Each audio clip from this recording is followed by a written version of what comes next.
Welcome to All About English and a very Merry Christmas to you. I'm Dennis Wilborn and I'm excited to continue our journey through Charles Dickens's classic novel, A Christmas Carol. In this episode, number 16, we'll continue running through chapter 3 of the story.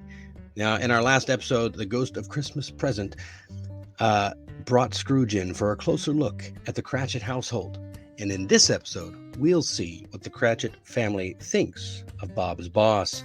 So get your cocoa ready to go and join me for this revealing adventure as we dive in and see just what it's all about. All right, the second of 3 spirits. This is part 3 of chapter 3. Vocabulary. Okay, the first word is a noun for, energy and determination. The word is vigor. Vigor.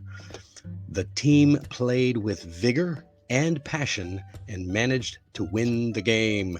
Yeah, I guess you could say that about the team from Argentina in their face-off against France the other day. They certainly did play with vigor. I didn't see the game, but I saw some highlights and heard a lot of soccer fans or football fans tell me all about it. Football, if you're not from America. All right, plunge. Plunge is a verb. To move or make somebody, something move suddenly forwards and or downwards. Okay, so plunge is a great verb. It can be used when you're diving in the water. You make a plunge into the water. The woodcutter plunged the axe into the tree. So it's very useful for any kind of motion that's going forward suddenly and downwards. So plunge. All right, next one up. Murmur. Murmur. Murmur. You can kind of hear what this is about in the way you say the word. Murmur. That's something said in a soft and quiet voice that is difficult to hear or understand. Kind of like the word murmur. It's you're not really sure. Is that really a word? Yeah, it's a word. It means quiet, soft, difficult to understand voice. He could hear a quiet murmur of voices in the street. Okay. Next one up. Blaze. To burn brightly and strongly. The fire was blazing in the warehouse when the firefighters arrived. Oh, that's not good. Anything that's burning really strong and really bright. That's the verb to blaze. Yeah, the fire's blazing. And hearth. Hearth is the floor at the bottom of a fireplace. A lot of people don't have fireplaces anymore, but back in those days, that was the only way to keep your house warm. It was also one of the few places where you could cook. Some places had stoves and things, but a lot of the cooking was done over the fire in a rather large fireplace, and the hearth was the floor at the bottom of the fireplace. That's where all the logs were burning bright in the hearth. You might even say they were blazing. There we go. All right, let's jump right in with chapter 3, part 3, the second of 3 spirits. Remember last time we saw the Cratchit family, just as Bob Cratchit was coming home. First we saw Mrs. Cratchit, and then Martha, and the children, and the whole family was gathered waiting for Bob Cratchit. Now, who's Bob Cratchit? Right, he is Scrooge's clerk. At the very beginning of the story, he had no name. He was just the clerk, but now we know he's Bob Cratchit. There is Bob and little tiny Tim, who has a crutch and has limbs supported by an iron frame. His limbs, meaning his legs, his body and his legs, supported by an iron frame. Some kind of braces or something. Okay, so they've just come home from church, or at least Bob and Tiny Tim have, and now we're all together. His active little crutch was heard upon the floor, and back came Tiny Tim before another word was spoken, escorted by his brother and sister to his stool beside the fire. Mrs. Cratchit made the gravy, ready beforehand in a little saucepan, hissing hot. Master Peter mashed the potatoes with incredible vigor. Miss Belinda sweetened up the applesauce. Martha dusted the hot plates. Bob took Tiny Tim beside him in a tiny corner at the table. The two young Cratchits set chairs for everybody, not forgetting themselves. At last the dishes were set on, and grace was said. It was succeeded by a breathless pause, as Mrs. Cratchit, looking slowly all along the carving knife, prepared to plunge it in the breast. But when she did, one murmur of delight arose all around the board, and even Tiny Tim, excited by the two young Cratchits, beat on the table with the handle of his knife. Goo, goo, goo. Bob said he didn't believe there ever was such a goose cooked. Its tenderness and flavor, size and cheapness were the themes of universal admiration. It was a sufficient dinner for the whole family. After that, Mrs. Cratchit left the room alone to take the pudding up and bring it in. Suppose it should not be done enough. Suppose somebody should have gone over the wall of the backyard and stolen it. All sorts of horrors were supposed. Finally, the pudding was out of the copper, a smell like an eating house, and a pastry cook's next door to each other. That was the pudding. In half a minute, Mrs. Cratchit entered with the pudding, blazing of ignited brandy and with a Christmas holly stuck into the top. Mrs. Cratchit said that now the weight was off her mind. She would confess she had had her doubts about the quantity of flour. Everybody had something to say about it, but nobody said or thought it was at all a small pudding for a large family. At last the dinner was all done.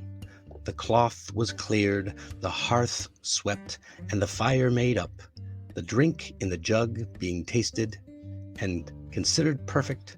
Apples and oranges were put upon the table and some chestnuts on the fire.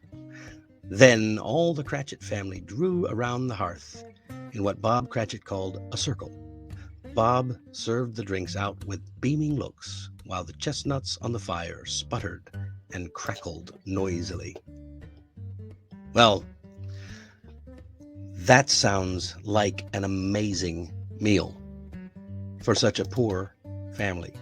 See, again, this is an abridged version. Now, we're not seeing that after Scrooge's first night with the first spirit, he had a little change of heart and actually bought the goose for Bob Cratchit and the family. So that's where the goose came from. We don't see that in this part of the abridged story, but the full version shows that, yeah, Scrooge had a tiny change of heart. Not much. All right. So what happens after the whole family sat at the table and said grace? Well, first of all, what is grace? What is it to say grace? Well, it's actually an expression to mean to pray a blessing over the food. It's a prayer to say grace or to say thank you and bless the food, thanking God for the food that you have. So saying grace. And what happened after the whole family sat at the table and said grace? Well, there was a slight pause. I think it was because they were taking in all that they had. They were really being thankful. Yeah.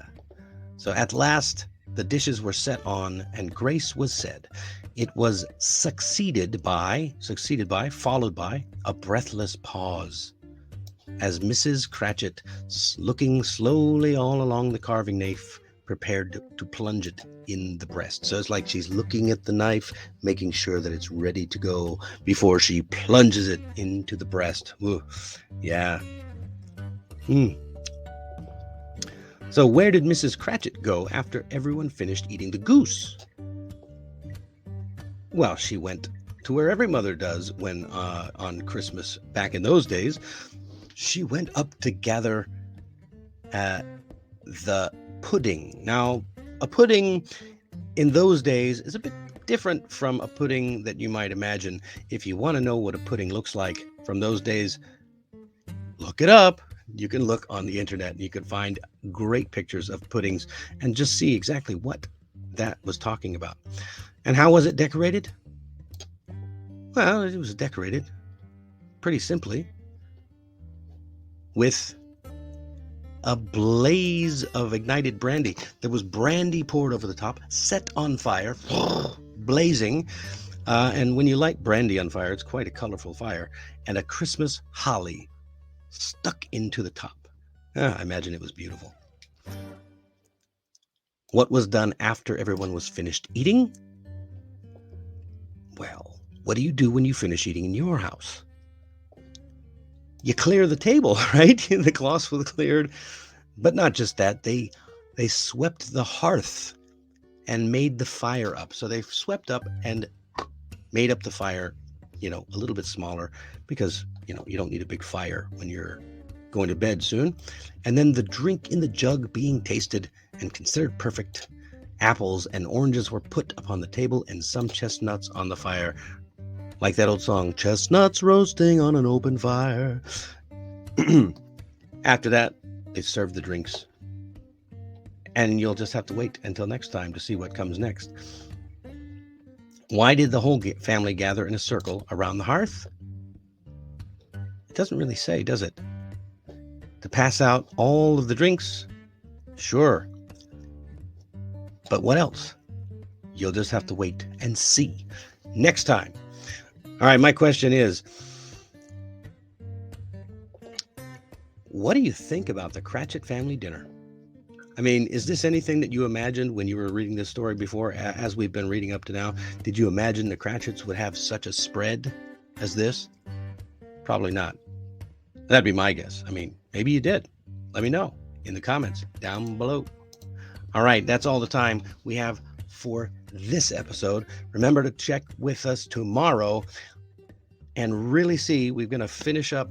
Well, I don't think we're going to finish, but we're going to spend a little more time with the Ghost of Christmas Present before we get into the dark side of the story. All right, have a Merry Christmas. We'll see you next time. Thanks for joining me on this reading of A Christmas Carol by Charles Dickens. And if you want to continue the story, just click on the box right over there. I am always grateful for your support, so please remember to like and subscribe for more from All About English. Merry Christmas.